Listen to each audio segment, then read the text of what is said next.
Hey friends, it's Anthony again. I want to talk a little bit about something that I'm calling player-directed stories. I see too many DMs who struggle to integrate PCs, backgrounds, relevant character arcs into their campaigns. And I hear of far too many players who struggle to buy into a story or a setting that they have no true connection to. And that's just with the homebrew campaigns. This goes up astronomically for any pre-written adventure paths and modules who, by design, are forced to create a one-size-fits-all story and hope that the players simply just go along to get along. But there's another way to go about this. One where your players will feel like you really worked hard to integrate their desires and needs into just a really cool story. One where there are multiple branching arcs and each one could seamlessly tie into another or continue spiraling down its own course. And one in which, well, honestly, the players do the bulk of the work for you. So let me give you 5 tips for coming up with player-directed stories. And then I'll give you some examples along the way as well. Number 1, start with a premise and a promise. Give them a concept, something that they can wrap their heads around. It doesn't have to be very detailed, but it needs to give them enough that they know where the story may be going or what the character that you're asking them to make should embody. Don't set out to write or even to tell a story. Session 0 and a lot of conversations with your players will help flesh this out. You give them a premise and then give them a promise. Say, if you give me this particular type of character or this group of characters, then I guarantee you that the story will go from point A to point B. Or collectively, you'll be able to go slay the dragon, whatever the case is. But again, you don't want to necessarily even give them a finite definition or destination because you want them to kind of come up with this on their own. So that's number 1. Start with a premise and a promise. Number 2, ask the right questions. Now, a lot of people like to do character backstories, and some of them like to give you a questionnaire, which is nice. Those are helpful a lot of times, but many character backstory fans will tell you to have 20 to 30 questions to really help the player flesh out their backgrounds, which is great. If you wanted to have something pre-written, predetermined, and well, let's be honest, if people have that much detail, they're either going to have very generic answers or they're going to end up walking in with a 50-page essay about the backstory of their character. And neither one of those is necessarily what you want for this. You want very specific questions. So at least in my opinion, if you can't get to the heart of a character, who they are, where they've been, and what they want in 5 questions or less, then you're asking the wrong questions. Number 3, flowcharts are your friends. So based on the feedback that you get from the questions that you're asking, from the conversations with your players as you continue to flesh out ideas with them, and the backstories that they come up with, settle on 2 to 4 overarching narratives that will play out. Again, you don't need to have the entire story. You shouldn't have the entire story at this point. And you may not even have a story at all. All you're really looking for is a basic plot line to draw. They could flow in and out of each other or stand entirely separate from one another. Why do I say 2 to 4 overarching narratives? Well, if you have 3 people, obviously you don't want 4 narratives. If you have 6 people, then only having 1 or 2 is not necessarily going to make a whole lot of sense unless there's a very important reason why these characters are so interconnected. Maybe they're all family. Maybe they all came from the same town. At that point, it's a little bit easier for you to just weave all of their stories slightly together. But even then, it still feels a little bit weak to have all of the stories that you pursue together to be about everybody. It's really nice to have certain things where you're like, oh, I remember this name, or I remember this village. This is about me. This is my time to shine. I need to step up, and there's maybe something from my past that I need to deal with. And if you only have one or two, it's very unlikely that everybody's going to have that moment. So I say 2 to 4, depending on, again, what you're comfortable with and what your setting and characters seem to dictate. You want to define whatever villains.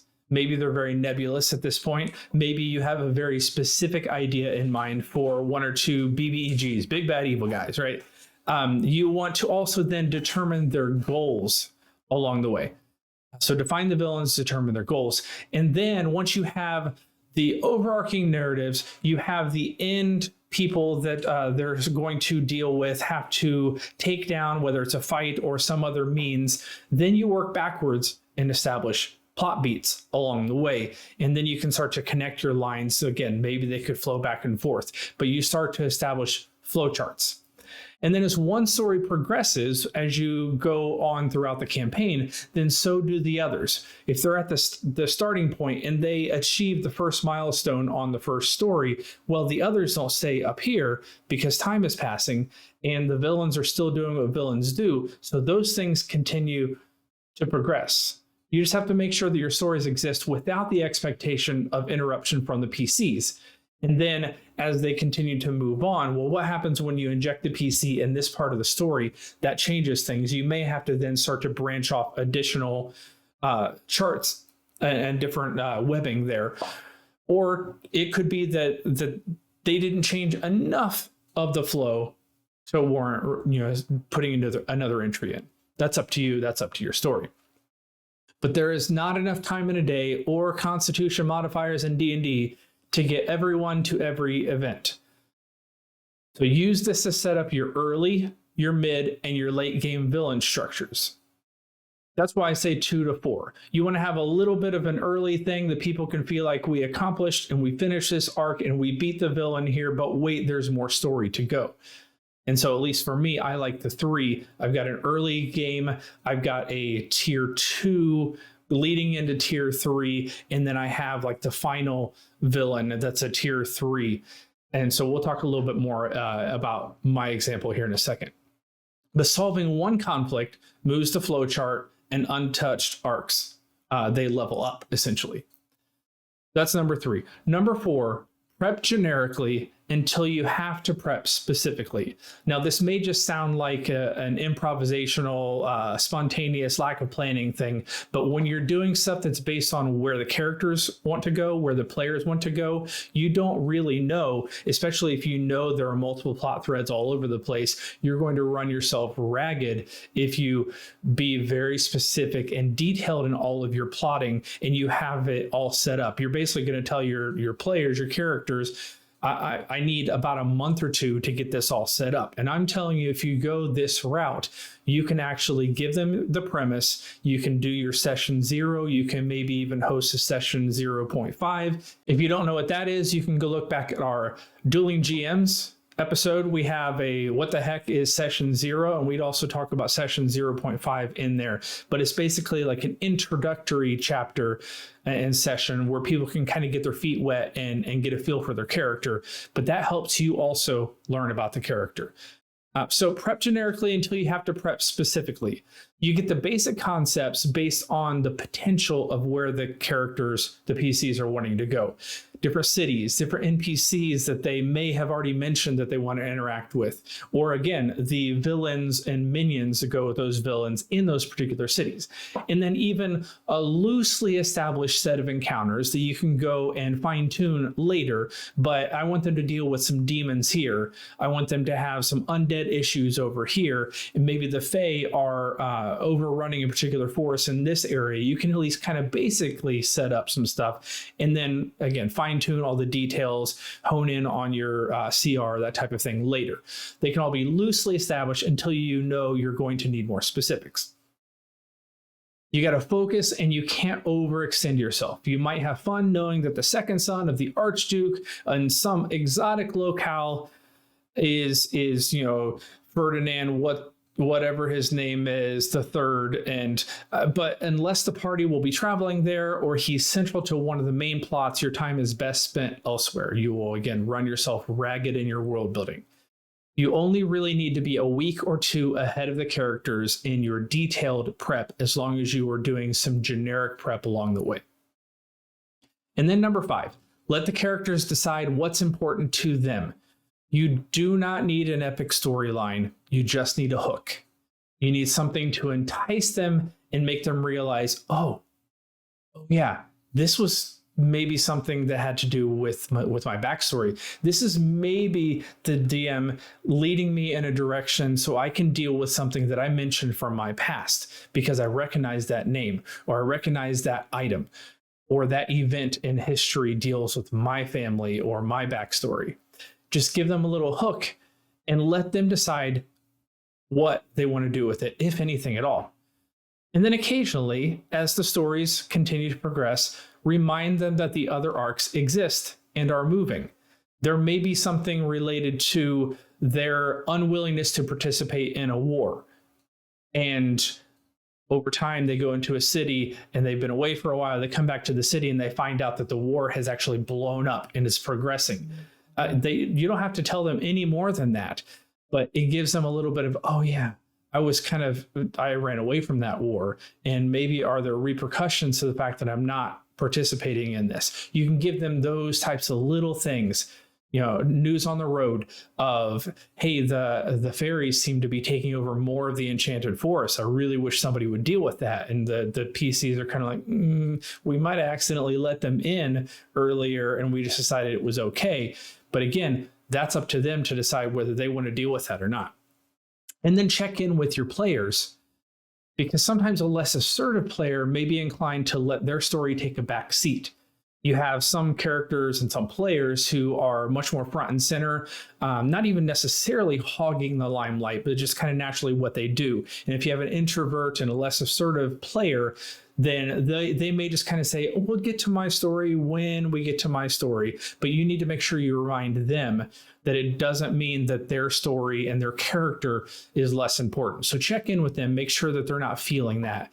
And then to some degree, an ignored story arc, one that you've laid out there, you've set the hook a few times, it may also indicate that it's a weaker or an undeveloped plot on your part. So that gives you time to work on that as they progress a different angle before you dangle that out as bait a second time and make that bait, that little worm, just a little bit juicier. So that's your 5 things. Let me go back, work through them, and give you an example from my own campaign, and maybe it'll help just a little bit. So give them a premise and a promise. So here's what I established with my current group. I've been running them for a little over 2 years with the occasional breaks in between, but for the most part, every single week. And we go for 4 to 6 hours once a week. So we've been at this for a long time. They started at level 5. We just recently hit level 12. And because of the way this is set up, I honestly couldn't tell you how long this is going to run or what level they're going to finish at. That's both daunting, but also kind of exciting to me. But I started with this. Here's the premise. You've only recently become aware of the fact that you are a consecuted soul. Now, let me stop here. We're running in Wildmount. So first of all, potential spoilers, anybody who has not caught up on campaign 2 of Critical Role, there may be a little bit here, may not be, but know that. But this is a consecuted soul from Wildmount in Exandria. I go on. Consecution is the Kreen ritual of binding a soul to a Luxon beacon, enabling the soul to be reborn in a new body when its previous body dies. For some of you having grown up inside the Kreen dynasty, this is not a new thing. Consecution is essentially your religion and science all mixed as one, and it's accepted as a general way of life inside the dynasty, even if not everyone has been consecuted. Most have, and everyone knows what it is and what it means. For some of you, this awakening has occurred in a more isolated way. You're actually living outside of the dynasty, and when these vivid dreams come flooding in that seem almost like real memories, they're terrifying. Perhaps you talked with someone you trust about it, or maybe you kept it to yourself. Either way, and here's the premise, when a summons arrived for you to appear before the Bright Queen, it was both unsurprising and uniquely scary at the same time. How did she know? What does she know? Each of you have found yourself in Rosanna, the Kreen capital, in the region of Joras. You are to appear before the Bright Queen at the Lucid Bastion tomorrow. Tonight is the time to regale other adventurers at the local tavern with tales of your previous exploits. Where did you grow up? What have you done? And what do you speculate you've been summoned here for? It appears that there are a handful of others here with similar stories. Perhaps it's time to start figuring this mystery out. So that was the premise. I set them up with that as the concept and said, drop yourself literally anywhere in the whole of Wildmount, but just know that you're actually starting in this particular location, and here's how you got there. You were summoned, you were teleported in, and basically escorted to this place. You seem to be kept in high regard, and basically they're putting you up in this tavern for free. So go wild, start to get to know people. And that's what we did. For session 0.5, they started out at the tavern, not so they could get their mission, but basically so they could start to interact with some NPCs that I had for them, and so they could actually start to meet each other, but kind of on an equal playing field, knowing that they were all summoned and they were all connected in some way. And so they were allowed to kind of flesh that out a little bit. And then we finished that session with a meeting with the Bright Queen. And so with that, I established the final part of the premise, which was that all of the people who were summoned to the tavern, the Queen had reason to believe that they were all formerly consecrated heroes of some various standing, but they were all now in the current iteration struggling to connect with their past lives, which was not supposed to be the case for anyone associated with the Luxon Beacons and Consecration. Basically, the way it should have worked is when you hit puberty, essentially adolescence, then suddenly everything kind of comes back to you and you get a coach that kind of helps you work through that. And then you just share your memory, share your soul with all of your previous existences. But for these characters, that's not what happened. Then the promise was that, to the best of the Queen's estimation, she believes that there was something connected with their particular deaths or lives that was connected to a vestige of divergence, which in Exandria and Wildmount, that's essentially a souped up legendary artifact of some sort that kind of levels up as you grow into its capabilities.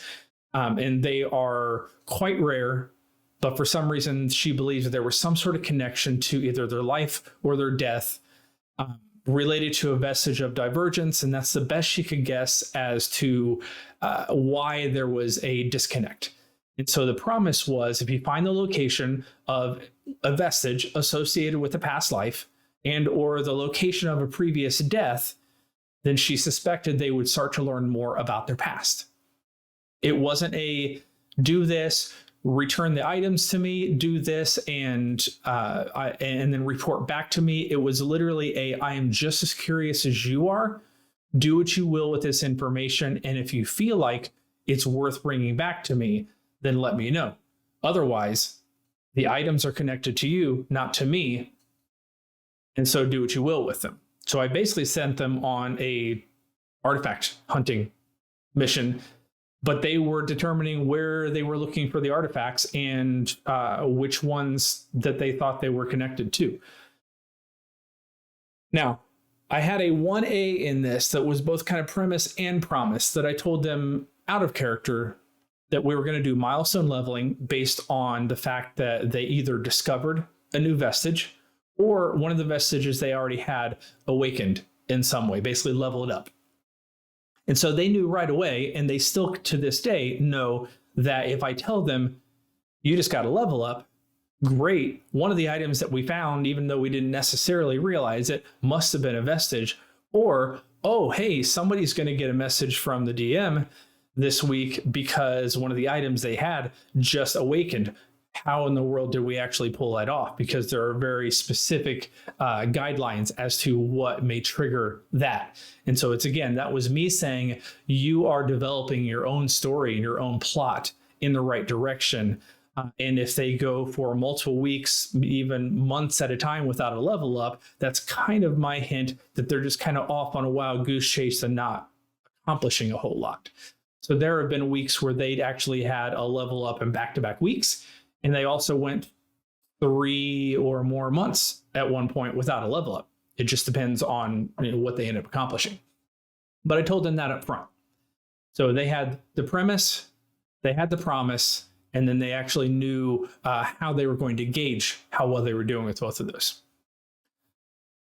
Number 2 was ask the right questions. In this case, I gave them 4 questions.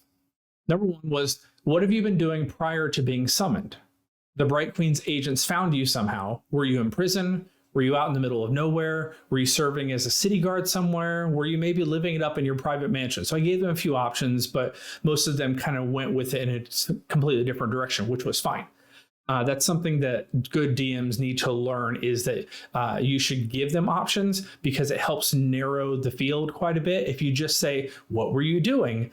That's sometimes a little bit too broad, and then they are stymied with too much freedom of choice. You give them a few options, and they'll either select those options or they'll say, well, what about this instead? And it kind of generates some ideas for them. So what have you been doing prior to being summoned? Number 2, as these memories begin flooding back in, take stock of some of them. Have you at some point been a different race? Have you lived in a completely different area?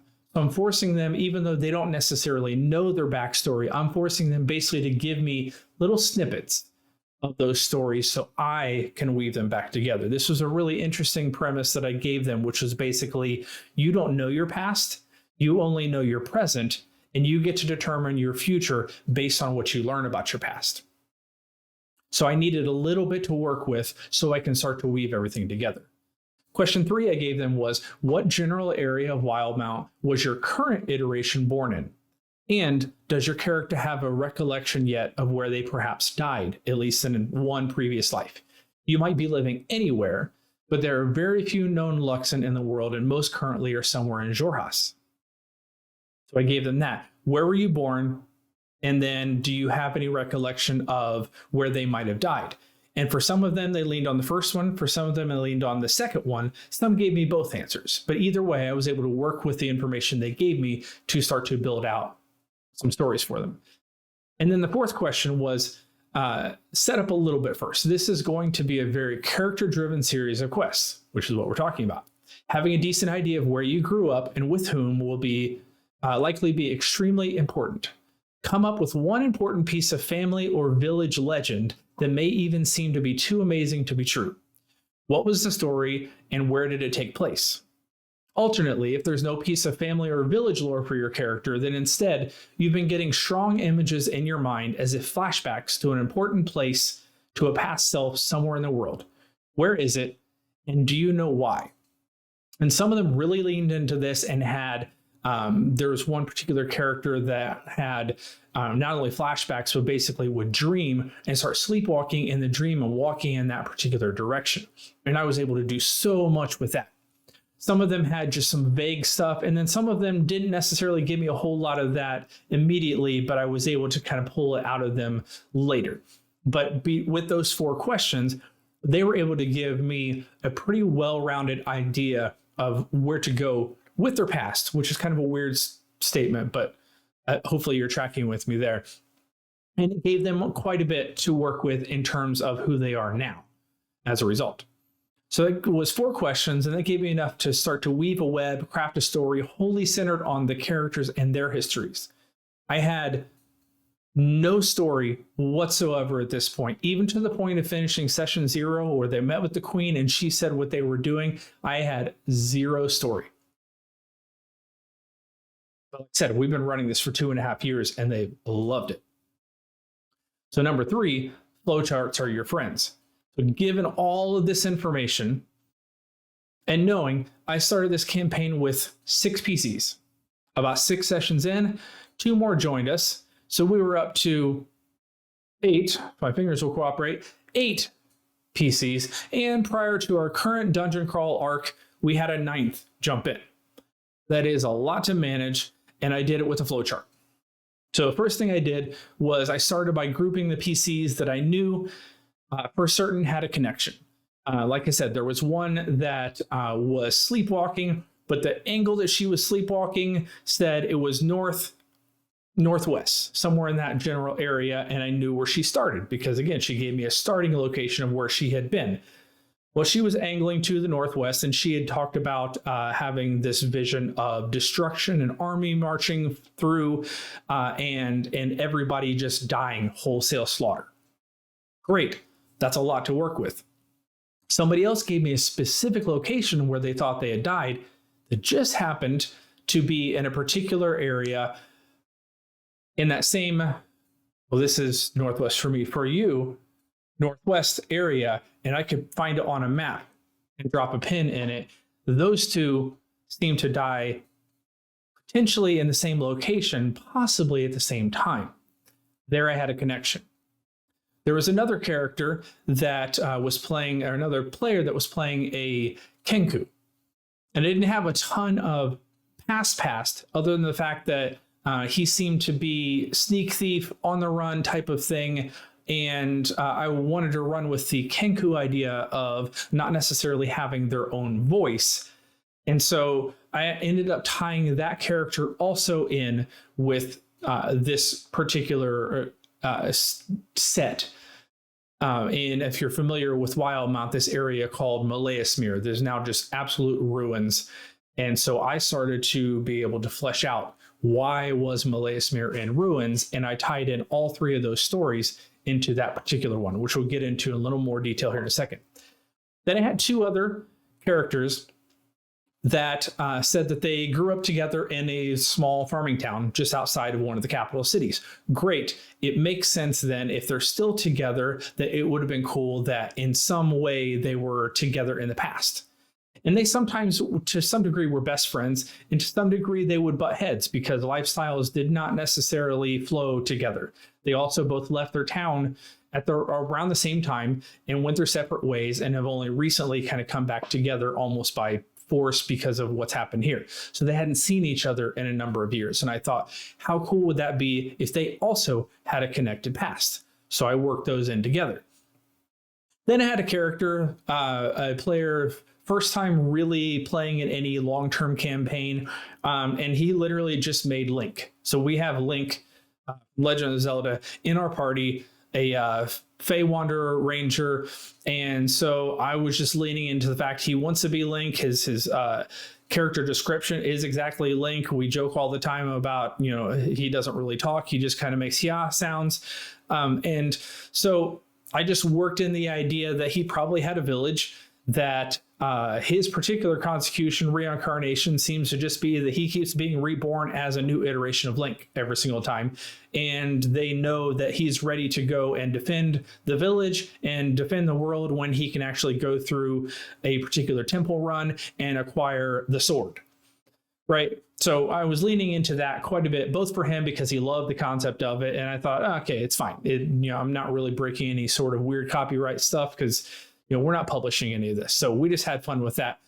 And then later on, I decided to start weaving that in as there were a few story lines that were separate for a while. And there were a few decisions along the way and a few NPCs that seemed missing along the way that I ended up weaving his story in with another character who basically gave me, I was in a cult. It was a cult of Thurizadun, who is like the great destroyer. And my past is not good, and I want nothing to do with that. But if there's any remnant of that cult left, then I want to be responsible for taking it down.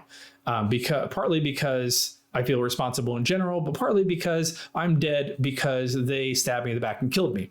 So I've given him a few flashbacks in that regard, but I've woven those two particular characters together as well. Then I had a final one that started out with one particular character, and I was working on weaving that story in potentially with any of them, but then he decided, don't really have a good feel for the character. Let me back them out and let me bring another character in, which kind of left me at a little bit of a tough spot, because then we had a character that was introduced that wasn't brought before the queen. And the queen said, these are all the people that I'm aware of that have this particular condition. So if you weren't brought before the queen, the suspicion at least was you may not have a vestige. So I've told him up front, hey, this is the thing you're trading off. Just be aware of that. And he's been fine with this. So I have him and he said, I love the story that we're doing. I know we'll get to whatever story you've got for Willem down the road. But for now, let me just be the support character and help other people figure out their paths. And I'm good with that, which has been a huge blessing. So now I had 3 different story arcs, at least groupings. And so I needed to figure out like what was the story, right? And so I came up with one of them. And I won't get into all the details. If you're interested, please drop me a line, or you can listen to at least some of our old actual play stuff from early on in the campaign in this exact channel. But I had one that was basically a dragon arc that really kind of had 3 separate cults of Tiamat that were all vying for a particular thing. I grouped that in, and I had a final boss of potentially, if they do nothing in this regard, Tiamat will be summoned. Tiamat will then be the final boss. So I had that as an end. The one with Link and the one with the former cult member, well, he said Cult of Tharizdun, and I know of another Cult of Tharizdun that's a part of Exandria and a part of Wildmount, and that's the Angel of Irons cult from campaign 2. So I was able to weave in a little of this, even knowing that we started about 6 months prior to where campaign 2 started. So I was able to use a few NPCs like Oban, for example, and give a little teaser to some of my players that actually listen to that. So when there's a few things that come up related to any of the Critical Role campaigns, then they're like, oh, I know that name. So I have that one that's basically an Angel of Irons arc, and they're running with that one. And then the third group, the 2 that died in the same location, the one Kenku, I basically established that what destructive thing that happened was an invading army from another plane. What plane would that be really cool to do from? Oh, I like the idea of Modrons. Nobody uses Modrons for the most part anymore, and started building out basically this massive robot army invasion, and eventually ended up with a character who declared themselves to be Primus, but basically is an Ultron type of character. And now I have a big bad evil guy of this Ultron type character. So I have a Primus arc, and then the Angel of Irons arc potentially could result in, or could have prior to this. If any of my players are listening, you guys have thwarted enough of that it will probably not play out quite the same way anymore. But potentially could have turned into a Draco-Lich version of Ganon from Link's stories. So not a spoiler warning there. That's not going to necessarily play out the same way. But those are my 3 big bad. I had an Ultra Primus type of thing. I had a Draco-Lich Ganon, and I had Tiamat as the final bosses. But then I had to work myself backwards, right? So I'm moving my way up, come up with a few story beats. And the way I did that was I started charting out a few vague central encounter types. Either focus on particular NPCs or creatures and slotting them at various CR positions. I didn't want to throw, a CR 14 or a CR 10 at them when they're, level 5 when they started. But at the same time, if I'm still giving them challenges that are, challenge rating 8s and they're level 14 as a singular fight, well, they might as well not have that fight, right? So I started charting that out a little bit along the way. And then I started separating certain plot events because some of them have longer timelines and some of them have shorter timelines. So many of them also flowed into or out of each other, especially the line with the cult. Certain factions were vying for a singular resource or event, and not all of them could acquire that particular thing. So this also started to give me reason for particular deaths and potential locations for each of the vestiges they were meant to find along the way. And then at this point, I also had enough information from the players, from my own stories, to start actually determine the items themselves, either to use what Matthew Mercer and his team have come up with, or come up with some of my own based more specifically on the characters that I've got. And I based it on the PC info, the location, and also past deity affiliations that I had gotten from some of them. Then, when we started, so did an internal timer on all 3 story arcs. And I didn't need this to be based on calendar time, but on equivalent time. So as they progressed down the flow chart of one arc, one milestone began ticking away for all the others as well. And then that also gave me the opportunity to increase the level or the CR for particular difficulties as things progressed, because minions get stronger, bosses find or create better minions along the way, and stories get more robust. And so the plot devices also would move forward and increase. So that's the flowcharts. Number 4, prep generically until you have to prep specifically. So after we finished session 0.5, I had about 90% certainty of which locations they would head to first. If you're wondering, Blumenthal, because that's where 2 of the characters were from. They decided, let's kill potentially 2 birds with one stone and start there. Even if we get information for only one of them, it's a higher likelihood. Relatively smart. So I devoted my time and energy toward getting that as ready as possible. And then provided they asked the right questions and followed the right clues, this would give them their first vestige, some historical connections for a couple of the characters, and a lead for a second PC. This also, as I was building it out and I was using a few random number generator treasure things, I was like, okay, the Queen also said be on the lookout for additional Luxon beacons, because if you were born consecrated in a particular area, by definition, that means there's a Luxon beacon within 100 miles of both your death and your birth. So I had to work that in. And so I just threw that into one of my charts. And in the series of the very first story arc, Luxon beacon comes up. So my group has found a Luxon beacon almost since session 4.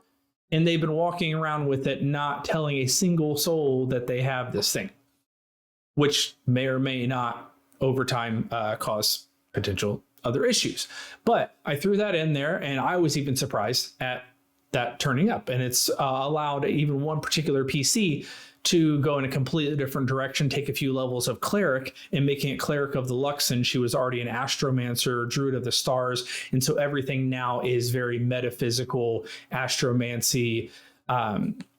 It's been a very cool development, but a lot of that has to do with the fact that she's been the one essentially carrying this Luxon beacon around for 3 or 4 months at this point. And then I used this time to generically continue building out more details on these story arcs and a few locations that I knew they would eventually travel to. I base this mostly geographically, as low-level characters have very few travel means. So I figured they're going to have to go by cart, by foot. They're probably going to go to places that were much closer. I did guess somewhat poorly, and they ended up going to what would, in my estimation, destination number 3 next. But because I at least had something ready to go, I was able to improvise some travel, allow space for some descriptive discoveries along the way, and some roleplay interaction from them. And then they had a nice evening in Nicodranus, being entertained by the Ruby of the Sea. And then by the next session, I had finished what I needed, and they were off to the races for another month or more. Which leads me to my next idea for you here, which is use your dungeon crawls to space out your world building time. If your group's anything like mine, the travel and roleplay can sometimes bog down a little bit, but when it comes time to making decisions, rationing resources like spell slots and actual combat, especially with us, 9 PCs plus your monsters, then your dungeon crawls are easily couple hour plans to just plop down, and it guarantees they're going to take at least 3 times as long to get through it as you expect them to. So then you can use any lag not as a week off, but as a time to just get ahead a little bit in your planning. Number 5, let the characters decide what's important to them.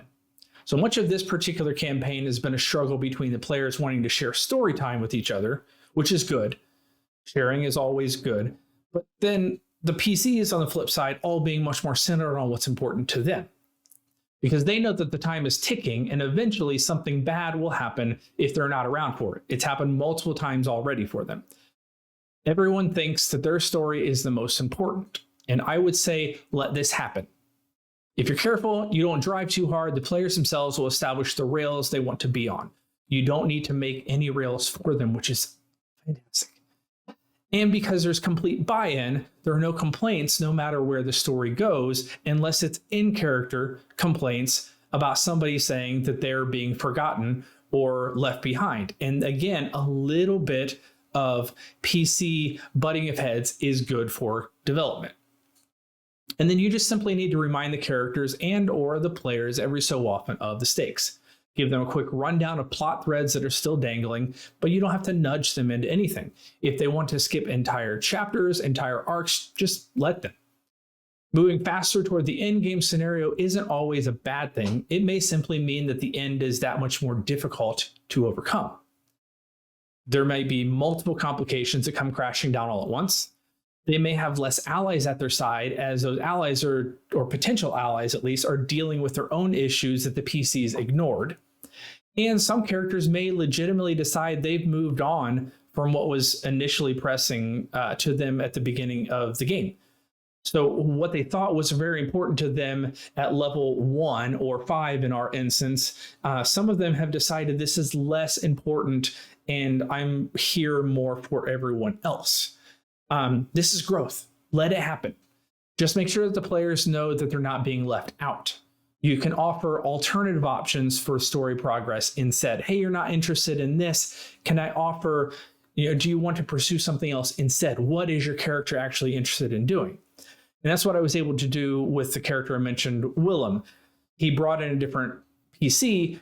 The premise essentially changed for him, and the promise as well of find your vestige, you'll find your history. But I didn't want him to miss out on that particular aspect. So I was still able to craft something that I know what his history was. And I also know why he wasn't summoned, even though technically he's having some of the same issues.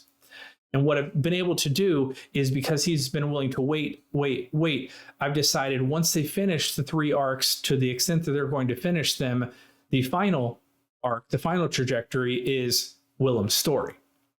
So he's been holding out. He's going to get a slightly different flavor, and all the other PCs that are at least willing to travel with him will be able to participate in this final overarching culmination of everything that'll bring together some of the other aspects while also giving him his time to shine. So in all, it's been a fantastic experiment. I often build heavily in this direction anyway, but then for this particular campaign, which we started at the beginning of the pandemic, we started it virtually, and I thought, honestly, it was just going to run for a month or two, and then we would get back together face to face, and this would just be thrown by the wayside. So it's been great that I didn't do a whole lot of planning ahead of time, and kind of decided to go this route and kind of play it by ear, because, well, we've gone, like I said, over 2 years at this point. And had I done intentionally less planning or structured it in a slightly different way, I'm not sure what we'd be doing, what we'd be playing at this point, because we still haven't gone back face to face. We have too many people that are potentially high risk, or live with other people that are high risk, and other people that have weird work schedules. It's been great for us to just kind of stay where we are. And so it's been fantastic for that reason as well. But I wanted to see what would happen if I simply didn't have a story in mind at all and let it be dictated by the players. So instead, I took nibbles, crumbs that they gave me, and wove the best tapestry that I could. Perhaps even too well, because some of them are convinced that everything that's happened so far is 100% connected and will be revealed at some later date, which is not true, my players. But I've really enjoyed it, and I found it to be my favorite way to DM moving forward. So I hope this helps. Maybe you've never heard of this concept before. Maybe you've only kind of heard rumblings of something like this, and maybe to you, this is just kind of bonkers and crazy. Let me know. If you got questions, you got comments, if you want clarification on how this plays out, please, all you have to do is ask. I'm here. And until next time, I'll catch you later.